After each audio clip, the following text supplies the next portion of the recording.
Meus amados, a paz do Senhor Jesus. Aqui é o pastor Emanuel Queiroz e estamos em mais uma live da nossa UMAD PB. Nesta noite, uma live extraordinária, não é? Uma live temática. Daqui a pouquinho estará conosco o pastor Ciro Sanches Ziborde, para nós, mais uma vez, podermos meditar, entender e estudar um pouco mais sobre escatologia. Nesta noite, especificamente, sobre os sinais da vinda de Jesus. Amém, meus amados? Já chamei aqui o pastor Ciro. Meu pastor Ciro, paz do Senhor, rapaz. Que prazer mais uma vez estar com o senhor aqui. Paz do Senhor. O cabelo tá meio grande. Não tá... Essa época, esse momento aí de isolamento, né? E às vezes a gente passa um gel aí para disfarçar um pouco, mas hoje ele tá natural. Mas é assim mesmo. Eu queria ter essa franja, mas como eu não tenho, rapaz. então... Você vê, né? Isso aqui eu herdei da minha mãe, né? Já falei pro irmão, né? Minha mãe fez 80 anos e, graças a Deus, tem bastante cabelo e praticamente nenhum fio de cabelo branco, né? Então, rapaz, isso é uma bênção. Isso aqui eu herdei dela. Graças a Deus. Meu pastor, que prazer, viu? Muito obrigado mais uma vez, a sua disponibilidade. É uma satisfação realmente muito grande, viu? Estar com o senhor aqui. Não apenas para mim, mas eu tenho certeza que para todos aqui que estão acompanhando a live. Meu amigo, o prazer é meu estar aqui já pela terceira vez, né? Isso. Terceira vez e uma bênção. Muito bom interagir com o irmão, uma honra poder dividir a tela, não somente com o irmão, mas aí com a nossa UMAD, né? UMAD Paraíba. Isso. UMAD Paraíba e aí recebo a nossa saudação aqui desde Niterói. Minha família Coisa boa, pastor. Estamos aqui em sintonia. Amém, glória a Deus. Meu pastor, vamos lá, né? Vamos para o nosso... A gente hoje combinou, né? Que era algo que tinha ficado faltando na última. Falar sobre sinais da vida de Jesus. Sim. Eu gostaria de perguntar ao senhor, começando, né? O que são os sinais da segunda vinda, né? Olha, querido pastor Emanuel, sinais, para nós, na verdade, existem dois tipos de sinais escatológicos. Interessante que para os discípulos, Jesus apresentou três tipos, porque eles perguntaram, na verdade, né? Quando Jesus ali apresentou aquele chamado sermão escatológico ou sermão profético, também conhecido como sermão do Monte das Oliveiras. A gente não costuma chamar sermão do Monte das Oliveiras para não confundir com o próprio sermão do monte, lá Mateus 5-7, né? Então a gente chama mais de sermão profético mesmo, sermão escatológico. Jesus, quando ele começou a apresentar aquele sermão, que não era uma exposição como acontece na igreja, ele apresentou aquele sermão mais precisamente para os seus discípulos mais próximos, que eram Pedro, Tiago, João, André, que estava por perto ali também, e eles interromperam ali a exposição que Jesus começou a fazer, a apresentação, né, dos sinais, dos eventos escatológicos, e perguntaram: Senhor, porque Jesus tinha dito que o templo seria destruído, tal, não ficaria pedra sobre pedra, não seria derrubada. Aí eles perguntaram: Senhor, quando serão essas coisas? E que sinal haverá da tua vinda e do fim? Então eles perguntaram ali, foi uma pergunta tripartida, né? Eles queriam saber quando seriam aquelas coisas que ele acabara de dizer, que Jesus acabara de dizer, e que sinal haveria, ou que sinais seriam dados alusivos à vinda de Jesus e ao fim do mundo. Jesus, então, naquele capítulo 24 e 25 de Mateus, e também Marcos 13, Lucas 21, nos textos correlatos, né, dos evangelistas que registraram esse sermão de Jesus, ele apresenta, então, sinais. para os discípulos foram 3 tipos de sinais. Sinais alusivos a eventos mais próximos, ali do primeiro século, a destruição de Jerusalém, do templo. Sinais da sua vinda, que aí diz respeito a nós também, e sinais do fim do mundo. Só que aí como que a gente distingue um sinal do outro? Não tem como Jesus não disse, olha, esses sinais são da segunda vinda, esses são do fim do mundo. Ele apresentou tudo junto, só que claro, a Bíblia é para ser interpretada, não é? Então na escatologia, eu costumo até brincar que o plano escatológico, na verdade, eu costumo fazer um gracejo, né? Que o plano escatológico é um grande quebra-cabeças com milhares de peças. Esse quebra-cabeça é muito grande, né? Só que Deus fez um recorte desse quebra-cabeça, né? E entregou para nós, colocou na Bíblia. É o que a gente pode conhecer. Só que, claro, você tem que montar esse quebra-cabeça, mesmo sendo a parte revelada, ela tem que ser estudada, você tem que interpretar a Bíblia. Então, respondendo essa primeira pergunta, não vou me deter nela porque virão outras, claro, alusivas ao mesmo assunto. O irmão perguntou o que são os sinais. Então, eu começo dizendo que há 2 tipos de sinais. Os sinais da segunda vinda, né, de maneira geral. Não confunda a segunda vinda com o arrebatamento da igreja. Irmão Ciro, então não tem sinais específicos sobre o arrebatamento? Tem. Só que os sinais, de maneira geral, eles são sobre a segunda vinda. Significa que eles são progressivos. Eles não quer dizer que o sinal diga respeito apenas ao arrebatamento. Tem sinal, por exemplo, como terremotos. O irmão está me ouvindo bem, né? Muito bem. Tá. Então, por exemplo, mas o irmão pode me interromper a hora que o irmão... Se eu estiver falando demais aqui, o irmão me interrompe. Dá uma bênção. Então, sinais como terremotos, por exemplo, guerras e rumores de guerras, tudo isso, desde o momento em que Jesus disse que haveria esses sinais, eles foram acontecendo. Só que o sinal não está em si, no próprio sinal, mas está na intensificação, na repetição e na intensificação.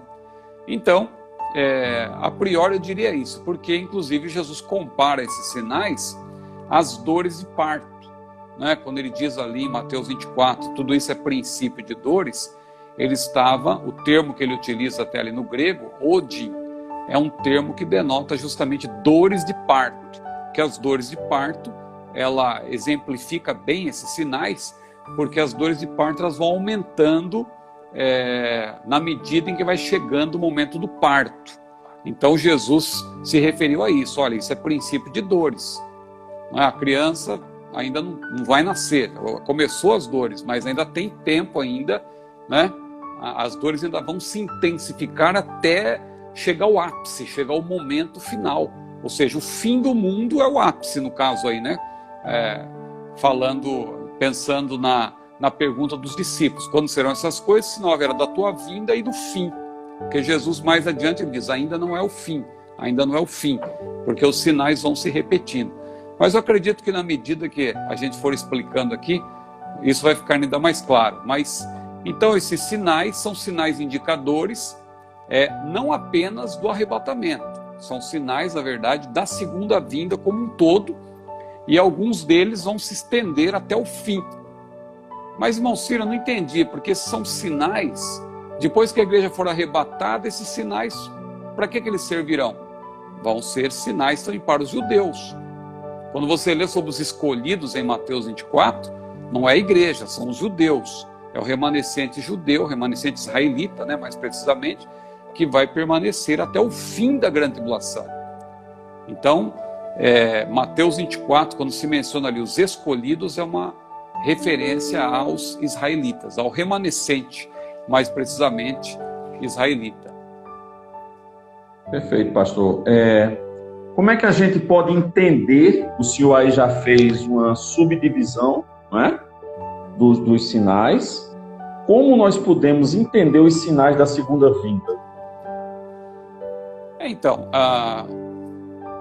eu acho que eu já comecei a falar também. Já. A gente deve entender esses sinais como sinais que se repetem cada vez de modo mais intenso, não é? Porque eles sempre ocorreram.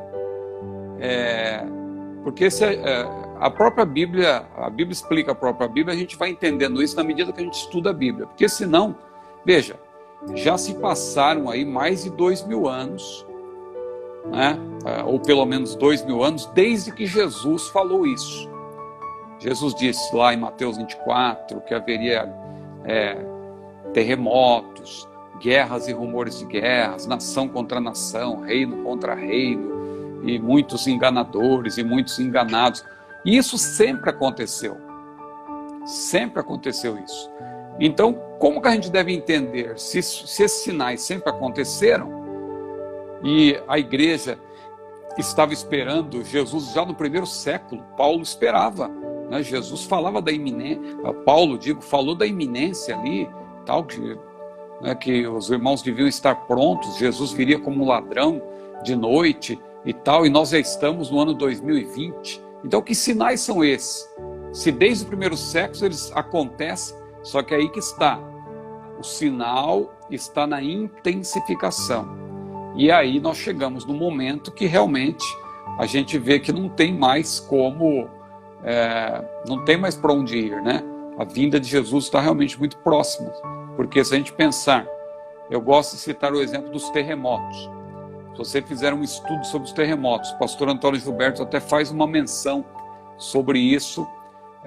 Eu creio que é no livro de Daniel e Apocalipse, ele faz uma menção dos terremotos, né? Que se você pesquisar nos institutos aí que apresentam dados sobre os sismos, né? Sobre os terremotos que aconteceram, e eu já tive a curiosidade de fazer essa pesquisa, e isso tem na internet, se você colocar lá no Google, você encontra, inclusive.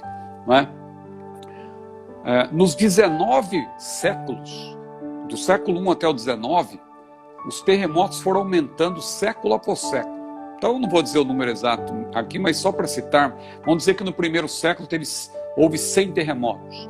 Aí no século 2, 120. No terceiro século, 140. No quarto século, 200. Aí foi aumentando, foi aumentando.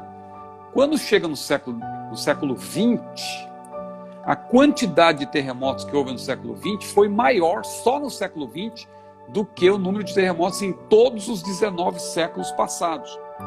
Então veja que isso é um sinal importante. Aí quando você entra no século 21, aí você teve terremotos aí, coisas terríveis, né? E tsunami, terremoto terrível no Haiti, aquele tsunami também na Ásia que vitimou, vitimou aí quase 300 mil pessoas, terremoto no Japão, que também gerou aquele tsunami e tal. Então, as pandemias, né, quando a gente para pensar nas pandemias, como elas vêm acontecendo e de maneira repetitiva, né, e cada vez de uma maneira mais intensa. Veja o que nós estamos vivendo agora. Então, nós devemos entender os sinais dessa maneira, como sinais que se dão de maneira progressiva, eles vão se intensificando cada vez mais. O pastor... Agora só um detalhe, desculpa, uma coisa importante. Não é porque eles se intensificam que nós, eu tenho visto aí, a gente, claro que estuda um pouco de escatologia, a gente às vezes para ouvir pessoas também que falam sobre o assunto, é importante aprender também. Lógico. Só que às vezes a gente ouve algumas coisas estranhas, né? Como por exemplo, eu ouvi outro dia aí um expoente dizendo que nós já estamos na grande tribulação. Por quê? Segundo ele fez uma associação do que Jesus disse em Mateus 24, nos primeiros versículos, com Apocalipse 6. Porque em Apocalipse 6, você tem ali os cavalos, né? Os 4 cavalos. O primeiro cavalo, sem dúvida, o cavaleiro é o anticristo, porque o próprio mestre Antônio Gilberto dizia, né, que Jesus não anda mal acompanhado, né? Jesus não anda com más companhias. Então, é curioso que tem aí, os amilenaristas dizem que aquele cavaleiro é a vitória do evangelho, né, que sai para vencer. Mas veja, sai com arco na mão, né? O arco não é bem um instrumento, uma arma aí que seria, né, ligada ao evangelho, né? Pelo contrário. Então, quer dizer, o branco ali simboliza a paz. Mas o que mostra claramente que aquele cavalo não é nada positivo e não é Cristo coisa nenhuma, porque Cristo, o Cordeiro de Deus, que também é o leão, ele está abrindo os selos. Então, quando aquele cavaleiro sai, ele é o anticristo. Aí, olha que vem logo em seguida. E aí que o mestre Antônio Gilberto brinca que Jesus não anda mal acompanhado. Vem o cavaleiro vermelho, que representa a guerra, vem o cavaleiro preto, que representa a fome, e vem o cavaleiro amarelo, que representa a morte. Só que o pregador, como eu dizia, ele fez uma associação disso com o que Jesus disse em Mateus 24, que ali Jesus fala de guerras, Jesus fala de fomes, e ele diz, está vendo? Nós já estamos no início da grande tribulação, isso é o princípio de dores, a igreja passa por esse início, então nós já estamos no início da grande tribulação. Só que aí ele se esquece que Apocalipse 6, quando Jesus abre o selo, João já tinha visto a igreja no céu, né? Representada, acho que eu citei até na outra live, né, que a gente vemos aqui, lá os anciãos, né, os 24 anciãos, que é uma representação da igreja no céu. Mas vamos adiante, né? Pastor, não, o senhor falou exatamente o que eu ia falar, do cuidado que nós precisamos ter, especialmente nesse momento, para que a gente não traga algumas interpretações erradas e que isso venha até a misturar a mente das pessoas. O que é que acontece? Por exemplo, aqui é um sentimento meu, por exemplo. Um dia desse eu estava até conversando com minha esposa, até com os meus filhos, porque quando nós estamos muito assoberbados, igreja, eu trabalho secularmente, correndo, leva filho na escola tal, quando você pensa que não, o dia acabou, né? Porque você está. Sendo que agora está todo mundo dentro de casa. Então você, até mesmo cultos, você tem feito dentro de casa, lives e tal, mas eu tenho um sentimento meu, que não é só meu, que outras pessoas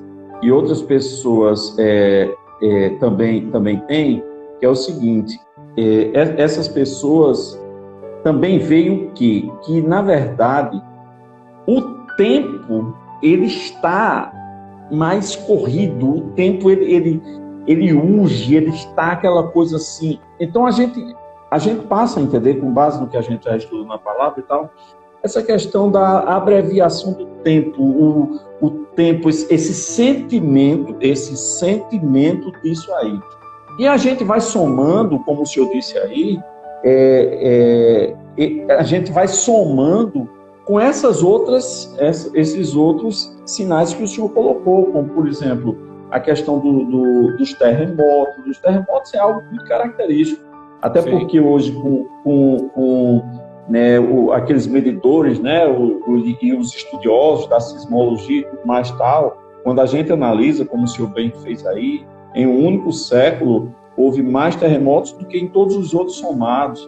Então, assim, são algumas coisas que são muito características. Posso até colocar também aí nesse bojo a própria pandemia.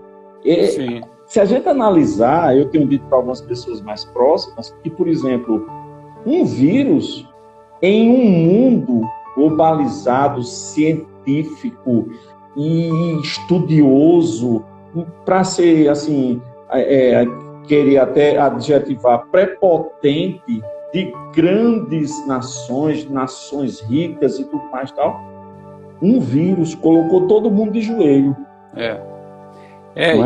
Em nível mundial, né? Em nível mundial, a ponto de as maiores potências do mundo, os seus líderes, eles não poderem, mesmo querendo, eles não poderem fazer absolutamente nada.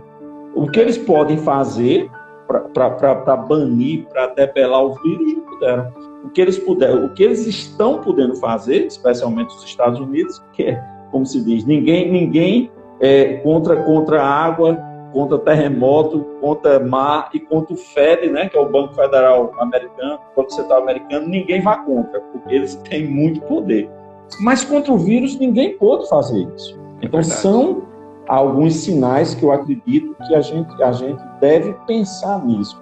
Outra coisa, pastor, nós temos sinais específicos do arrebatamento? É uma ótima pergunta, porque os sinais, de maneira geral, são alusivos à segunda vinda como um todo, porque eles vão continuar se intensificando por ocasião da grande tribulação, do período tribulacional. Tanto que, falando em terremotos, a gente vê lá em Apocalipse que vai acontecer um grande terremoto, né? O maior, e a Bíblia disse ali que é um terremoto que sem precedentes, né? Como nunca houve um terremoto realmente muito grande. Então, os sinais... Pastor, sim. E o senhor sabe que existe uma expectativa mundial de um terremoto na região de São Francisco, nos Estados Unidos, chamado de Big One, né? É verdade. Olha como as coisas elas se né? Pois é. Pois não, pastor. Então, mas aí o irmão me pergunta se há sinais específicos do arrebatamento da igreja. Há sim. Por que a gente sabe que há? Porque há sinais que Jesus apresentou fora... Deixa eu fazer uma explicação rápida aqui. Fica à vontade, pastor. Sobre o sermão profético de Jesus, só enfatizando, porque muita gente às vezes tem dificuldade de interpretar aquele sermão porque não sabe, não atentou ainda para o fato de que aquele sermão tem um parêntese dentro dele, um parêntese que na verdade faz com que fique a impressão de que os assuntos ali não têm pé nem cabeça, mas tem, é só você entender que Jesus começou a falar. Aliás, o sermão começa já no capítulo 23, quando ele diz: essa casa ficará deserta, se referindo ao templo.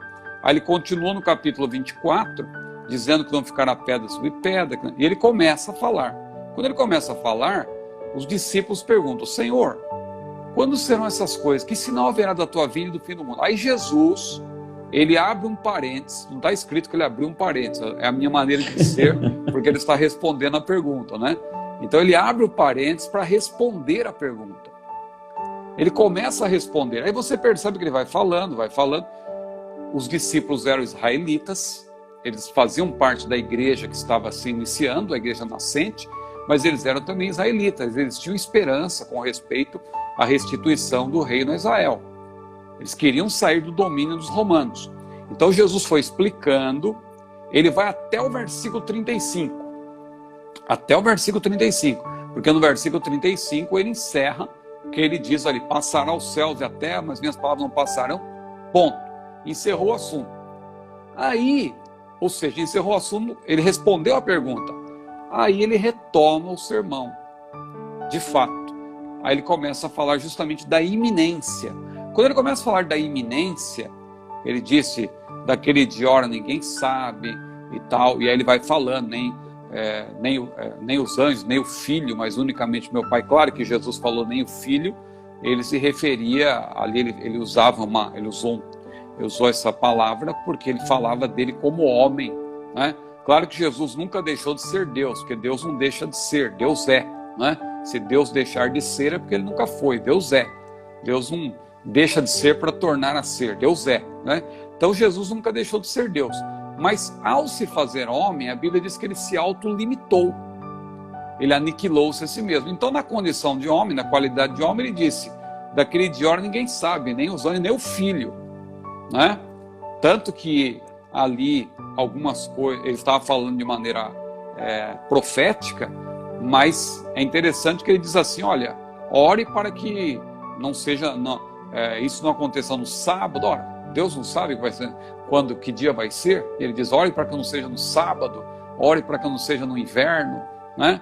Então ali mostra também a sua qualidade como homem. Ele estava falando profeticamente, mas ele deixou claro que ali ele falava na condição de homem, né? Ele tinha essa limitação como homem, mas não é que ele deixou de ser Deus. É um mistério isso aí, difícil de entender, né? Porque se ele não deixou de ser Deus, alguém dirá, então ele sabia. Mas a questão é que essa questão das duas naturezas de Jesus é bem complicado, né? Porque ele diz que ele foi tentado como homem, tudo foi tentado. Aí quando você começa a estudar sobre isso, mas como assim ele foi tentado? Ele foi tentado de fora para dentro, né? Não foi tentado a partir da sua própria natureza, porque a natureza dele é santa. Ele nunca deixou de ser Deus. Então, ele não tinha o germe do pecado como nós. Então, ele foi tentado de fora, tentação que veio de fora, não a partir da sua própria natureza. Mas deixa eu fechar esse parênteses aqui, senão vai ficar, esse assunto vai acabar vou acabar me dirigindo para outro lado. Eu quero continuar aqui na questão dos sinais. Então pastor Emanuel, o que acontece? Jesus, então, ele apresenta, logo após esse parêntese, ele apresenta os sinais do arrebatamento, porque ele começa a falar do arrebatamento. E aí qual é o primeiro sinal que ele apresenta ali do arrebatamento, que eu vejo? Os dias de Noé, né? Os dias de hoje, comparáveis aos dias de Noé, são sinais do arrebatamento. Por exemplo, voltando um pouco antes até, né? Para responder a sua pergunta objetivamente, como falou, há sinais específicos do arrebatamento da igreja. Eu cito, por exemplo, que Jesus citou lá em Lucas 17, fora do sermão profético, antes, ele falou dos dias de Ló, que ele fala dos dias de Ló antes de falar dos dias de Noé, né? Então, os dias de Ló, lá em Lucas 17, 24 a 29, né? Foram dias de imoralidade, dias de prostituição. Gênesis 19 mostra muito isso. O que é interessante que Jesus, ao falar dos dias de Ló, ele diz que os homens compravam, vendiam, mas não diz que eles casavam, diferentemente do que acontecia nos dias de Noé. Nos dias de Noé casavam e davam-se em casamento. Nos dias de Ló não tinha isso, era promiscuidade mesmo, né? Havia todo tipo de pecado, todo tipo de imoralidade. Então veja, isso é um sinal alusivo ao arrebatamento, né? Dias de Ló, dias em que haverá imoralidade, prostituição. Outro sinal alusivo ao arrebatamento, a falta de fé. Quando Jesus disse lá em Lucas 18, versículo 8, quando o Filho do Homem vier, haverá fé na terra, achará fé na terra, né? Aí alguém dirá, tem uma contradição, porque hoje tem muita fé, as pessoas têm fé, mas Jesus estava falando da fé no sentido de fidelidade, fidelidade não de religião, a Deus. Né? Não é a fé na fé, não é como hoje em dia você vê aí, as pessoas têm fé na fé, uma fé mal direcionada, uma fé idolátrica. Agora, a fé genuína, a fé no sentido de fidelidade, de temor a Deus, é esse tipo de fé que Jesus mencionou. Outro sinal também, sendo bem objetivo aqui, alusivo ao arrebatamento específico, os dias de Noé que eu citei. Como foi nos dias de Noé, disse Jesus lá em Mateus 24, 38 e 39. Como foi nos dias de Noé, assim é de ser na vinda do Filho do Homem. E aí, vinda, embora ele utilize o termo parousia em Mateus 24, ele está falando do arrebatamento. Que é importante observar isso. Alguns exegetas, né, que eles pegam o sentido do termo no grego e aí eles acham que todo lugar onde tiver esse termo ele tem o mesmo sentido.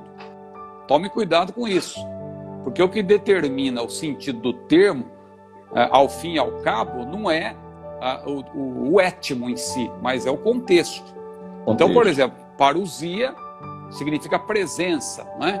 Mas não quer dizer que sempre que você encontrar esse termo parousia, é uma alusão à manifestação de Jesus em poder e grande glória. Esse termo, aliás, nos evangelhos só aparece em Mateus 24, parousia, né? E em Mateus 24 ele aparece com dois sentidos.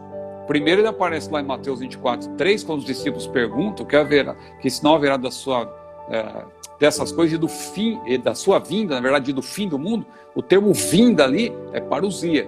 Claro que eles ainda não tinham entendimento do que seria a vinda de Jesus, porque Jesus só falaria sobre isso a rigor no dia seguinte, que está lá em João no capítulo 14, ali por ocasião da última refeição que Jesus teve com seus discípulos, ele menciona, né, virei outra vez e vos levarei. Aí ele menciona que ele voltará. Ficou claro que ele iria para o Pai para voltar, porque os discípulos até então não tinham esse entendimento.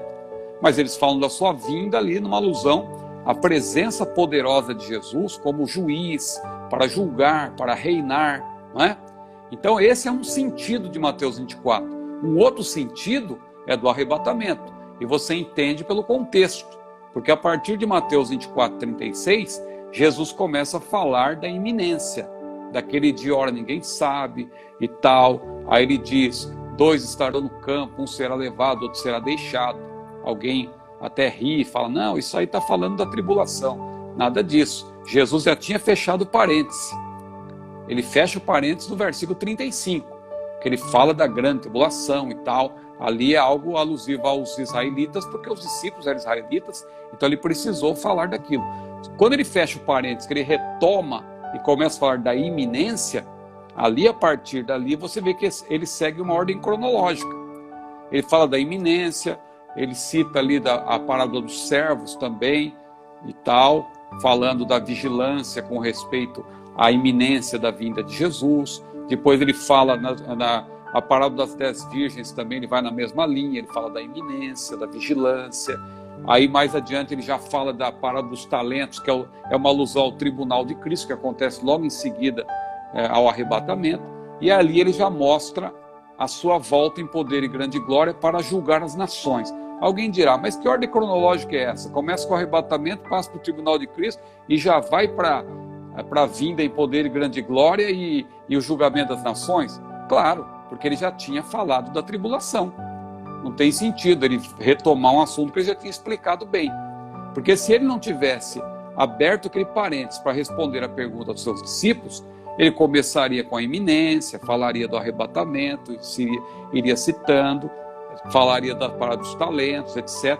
Aí entraria nesse assunto da grande tribulação, explicaria pormenorizadamente, como ele fez no parênteses que ele abriu, e aí iria, né, porque ele menciona, fica claro que ele fala da manifestação em poder e grande glória, e Jesus vindo para julgar as nações. Aquele julgamento das nações já é no fim da grande tribulação. Então ele não retoma o assunto da grande tribulação, porque ele já tinha mencionado no parênteses, né? Mas aí eu não quero aqui devagar, eu falei tudo isso só para explicar, então, que quando Jesus fala dos dias de Noé, em Mateus 24, 38 e 39, ele já estava falando do arrebatamento, da iminência, um será levado, outro será deixado, vigiai, pois, porque não sabeis o dia nem a hora em que há de vir o vosso Senhor. A iminência só faz sentido associada ao arrebatamento, né? A iminência está ligada ao arrebatamento. Então, quando ele diz ali, vigiai, pois, que não sabeis nem o dia nem a hora, ele está falando do arrebatamento. E aí ele diz, como foi nos dias de Noé, assim é de ser a vinda do Filho do Homem, porque naqueles dias anteriores ao dilúvio, comiam e bebiam, casavam e davam-se em casamento, até o dia em que Noé entrou na arca e veio o dilúvio e os levou a todos. Aí eu já vi até um pregador adventista aí, não vou aqui, não me pergunte o nome dele, não é? Mas é um camarada, tem até uma certa fama aí, mexe com arqueologia e tal, e muito crente acha, não, esse camarada aí, ele falou a verdade, que negócio é esse de arrebatamento secreto, isso é coisa de assembleiano. Ele até faz até um gracejo lá, ele diz, olha, tá vendo, você que crê no arrebatamento, aqui, nos dias de Noé, diz que aqueles que, na verdade, diz que veio o dilúvio e levou a todos. Você percebeu? Os que foram levados foram os que pereceram. Você está esperando que Jesus vai te levar? Só que ele se esquece que Jesus também comparou os sinais. Ele apresentou também os dias de Ló, né? E nos dias de Ló, o que acontece nos dias de Ló? Quem foi levado é que se salvou, né? Quem ficou para a destruição de Sodoma e Gomorra. Então veja como a própria Bíblia, se você quiser fazer gracejo e sem considerar o contexto, a própria Bíblia vai depor contra você. Aliás, quem ri de nós quando a gente fala que Noé, ele foi arrebatado, aliás, ele foi tomado, né, para entrar na arca e não passou pelo dilúvio, alguém diz, não, mas ele passou porque ele estava na arca e a arca atravessou o dilúvio. Quem gosta de rir de nós com respeito a essa figura, eu apresento logo a figura de Enoque, né? Porque nesse caso a figura de Enoque é melhor, porque Enoque de fato foi arrebatado, né? E ele foi arrebatado antes do dilúvio, né? Ele foi arrebatado antes do dilúvio. Então a igreja será arrebatada, se for considerar em termos de figuras, né, de tipos, né? A igreja será arrebatada antes do período tribulacional. Mas aqui eu estou divagando muito, deixa eu ser objetivo só para fechar então. Sinais exclusivos que eu vejo do arrebatamento. Dias de Ló, porque Jesus falou fora do sermão profético, ele não estava falando nada da sua manifestação, ele estava falando de fato da iminência, né? Então dias de Ló, como foi nos dias de Ló e tal. falta de fé, que ele mencionou lá em Lucas 18:8, os dias de Noé, que estão ligados à iminência, claramente, veio o dilúvio, os levou a todos, escarnecedores, que Pedro citou lá em 2 Pedro, disse, olha, surgirá muitos escarnecedores dizendo, onde está a promessa da sua vinda? Isso aí é sinal do arrebatamento. E uma lista de sinais que são agrupadas todas numa frase, aliás, numa expressão conhecida como tempos trabalhosos, né? Ou tempos perigosos, que Paulo citou lá em 2 Timóteo 3:1-5. Tudo aquilo ali é alusivo a esse período anterior ao arrebatamento, né? A gente pode até ler esse texto rapidamente, só leitura não há tempo de explicar. Inclusive teve um escritor que numa certa ocasião agrupou estes sinais aqui no número de 18, né? E ali ele agrupou 3 grupos de 6, né? 3 vezes 6, 18. Então ficou 666, né? 18. Então veja aqui, 2 Timóteo 3:1-5. 2 Timóteo 3:1-5. Sabe, porém, isso, que nos últimos dias, você sabe que esse termo últimos dias começou quando? Esse período de últimos dias começou quando? Começou por ocasião da descida do Espírito Santo no dia de Pentecostes, quando Pedro disse, há de ser, citou a profecia de Joel, e ele ali, inspirado pelo Espírito, ele interpretou ali o que Joel disse, dizendo, e há de ser que nos últimos dias derramarei o meu Espírito, né? Então o termo últimos dias, ele é esse período, na verdade, que nós estamos vivendo anterior ao arrebatamento da igreja. Então aqui, sabe, porém, isso, que nos últimos dias sobrevirão tempos trabalhosos, que haverá homens amantes de si mesmos, avarentos, presunçosos, soberbos, blasfemos, desobedientes a pais e mães. Tudo isso é sinal do arrebatamento da igreja. Ingratos, profanos, cada vez aumenta mais pessoas assim, sem afeto natural, irreconciliáveis, caluniadores, incontinentes, cruéis, sem amor para com os bons, traidores, obstinados, orgulhosos, mais amigos dos deleites do que amigos de Deus, tendo aparência de piedade, mas negando a eficácia dela. Destes, afasta-te. Então aí está um grupo de sinais alusivos ao arrebatamento da igreja. Benção, pastor. Nós temos uma última pergunta, porém antes eu dei uma lida aqui, estava dando uma revisada aqui na sua parte da escatologia, sim, da teologia, né? Dessa teologia abençoada aqui. E eu achei interessante algo, eu gostaria só que o senhor, como é uma pergunta que é a questão das especulações, o senhor até diz assim, quanto a nós, além de não sabermos quando Jesus voltará, é-nos totalmente vedado fazer especulações. Eu queria só que o senhor, assim, falasse até pela experiência, pelo homem de Deus que o senhor é, porque isso eu acho que é um risco muito grande que os cristãos correm de ir em busca dessa especulação, ir em busca de alguém, porque é como o senhor bem disse, e eu até costumo dizer nos cursos de doutrina, que nós temos teologia, e até com uma certa pena eu digo isso, de citá-la, temos teologia para todos os gostos. Temos todo tipo de coisa que a pessoa, se a pessoa quiser comer, o menu que ela quiser comer, o item do cardápio que ela quiser comer, ela vai comer, porque vai ter alguém para poder servir. Eu queria que o senhor desse uma resposta assim, sobre isso especificamente, para depois a gente entrar na última pergunta, por favor. Certo. O contexto que eu estou falando aí, qual que é? Desculpa, especulações com respeito ao arrebatamento. Ao arrebatamento. Porque, veja bem, muita gente já tentou marcar datas para a vinda de Jesus. Então, eu volto àquela ilustração que eu citei há pouco, né? O plano escatológico é um grande quebra-cabeça, muito grande, né? Tem muita coisa que não nos foi revelada e nem nem serão enquanto nós estivermos nesse tabernáculo. Tanto que Paulo disse, né, que as aflições desse tempo presente não são para se comparar com a glória que em nós há de ser revelada. São 3 textos, aliás, que eu cito sobre isso. Romanos 8 e 18, Deuteronômio 29, 29, que eu vi que alguém até citou aí também, né? As coisas encobertas são para o Senhor, porém as reveladas para nós e nossos filhos. E 1 Pedro 5, versículo 1, que lá no final também ele diz que ainda há de ser revelado, né? O que está reservado para nós ainda há de ser revelado. Então Deus tem um grande quebra-cabeças, que seria o plano escatológico, mas o que Deus revelou para nós está na Bíblia. É um recorte desse grande quebra-cabeça. Esse recorte está na Bíblia, a gente tem que montar, só que tem que ter cuidado para montar. Não adianta trazer peça de fora, né? Não adianta trazer peça de fora e não adianta também pegar peça que parece que é dali e forçar para encaixar. Se não é dali, não tem jeito. Pode ser até parecido, mas o quebra-cabeça tem umas peças parecidas, mas não são do local.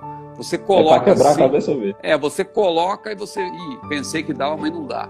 Aí você analisa melhor para ver onde que se encaixa. Então é assim, a escatologia é dessa maneira. O problema da escatologia especulativa é que a pessoa não quer ficar com a Bíblia, não se contenta com a Bíblia. Perfeito. Aí ela começa a trazer peça de fora, como o irmão mencionou, ou tenta forçar a peça que não é do lugar entrar ali, e aí começa a surgir uma série de especulações e tal, escatologia aterrorizante, e aí o camarada começa a dizer que o sinal da besta é isso, que é aquilo, que o anticristo é fulano, que é o presidente da França, que é não sei mais quem. Veja, tudo isso é especulação. Nós não podemos ser dogmáticos quanto a isso. Porque falando do anticristo, por exemplo, é um campo de muita especulação. Né? De onde vem o anticristo? Alguém perguntará. A Bíblia não diz claramente. O que a Bíblia diz? A Bíblia diz lá, tem alguns detalhes. Por exemplo, Daniel diz que ele vai desprezar o Deus do seu povo. Se está no singular o Deus do seu povo, só pode ser o Deus de Israel, né?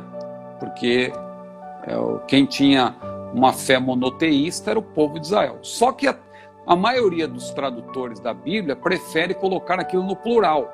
Essa tradução é possível, que ele não terá respeito ao Deus do seu povo. Mas a maioria das Bíblias está no plural, ele não terá respeito pelos deuses. Então, como vai para o plural, aí já tem uma dica que não deve ser um israelita. Mas como que ele vai como que ele vai conseguir enganar os judeus? Ora, Jesus veio como judeu e não foi aceito, né? Ele veio para o que era seu, mas os seus não receberam.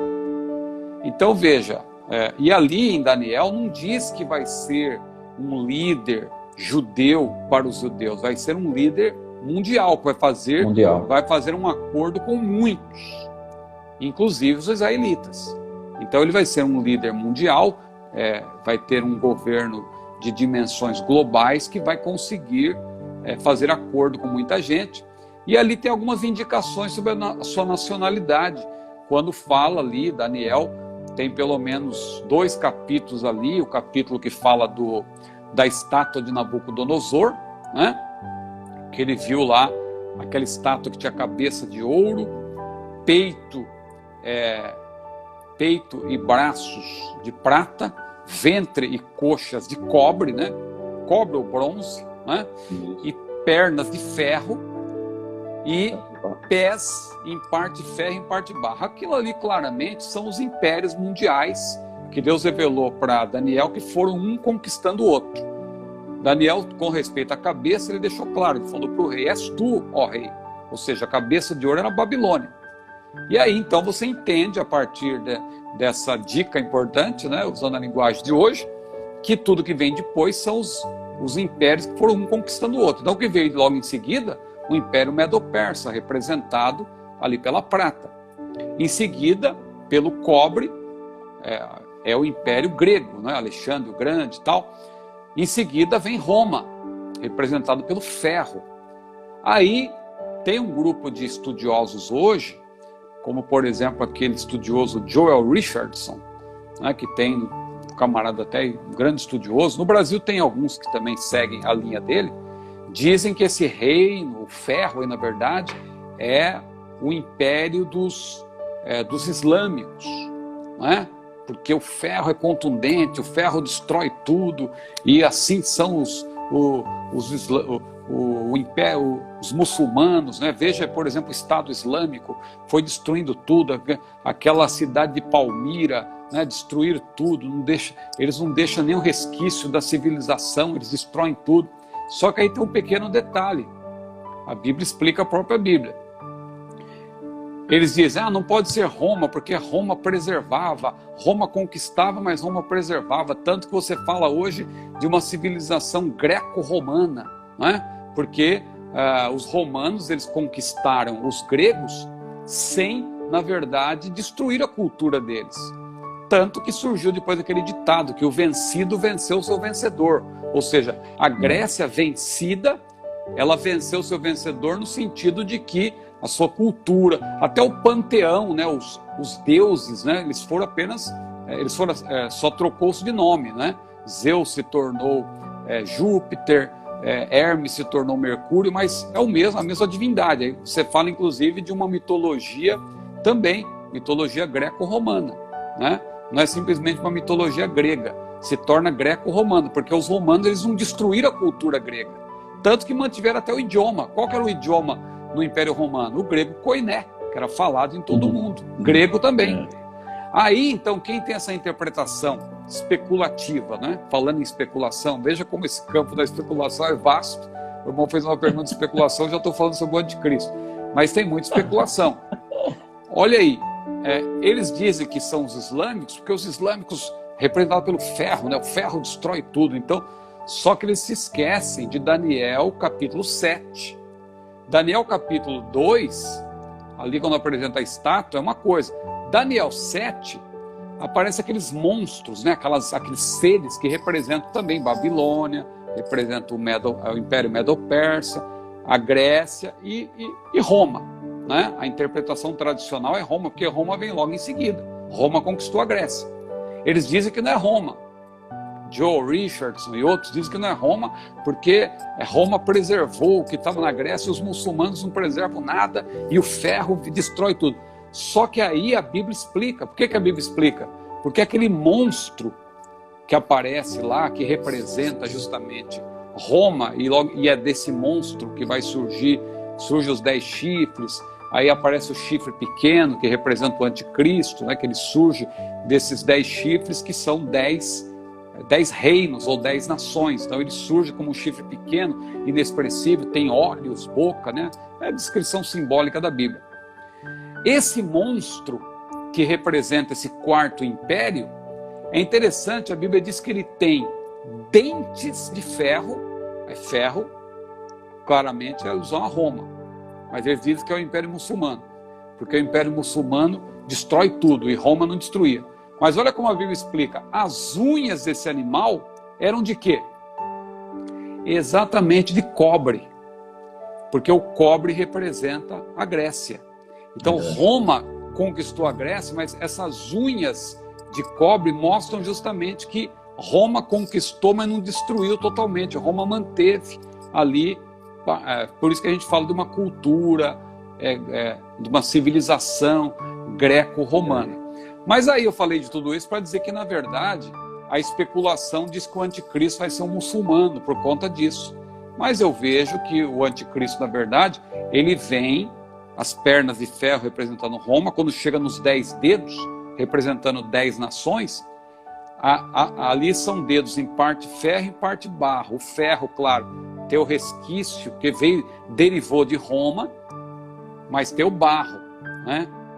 Ou seja, vai ser duro como Roma em certo sentido, mas tem o barro ali que fala da fraqueza que vai ser o império do anticristo. Vai parecer que é muito poderoso, mas vem uma pedra, diz a Bíblia, cortada sem auxílio de mãos, e aquela pedra, ela não bate nem na cabeça, nem no peito, nem no ventre, nem nas pernas, vai direto no pé, que representa justamente o império do anticristo. Quando bate no pé, toda a estátua cai, e aquela pedra começa a crescer e tal, e atinge todo mundo, que é uma alusão justamente ao reino milenial, porque aquela pedra representa Cristo, né? Cristo é a pedra. E, meu querido amigo, as horas aí já estão adiantadas, né? Como essa última pergunta eu acredito que o senhor já respondeu uma parte, aí por isso que quais são os sinais gerais da segunda vinda?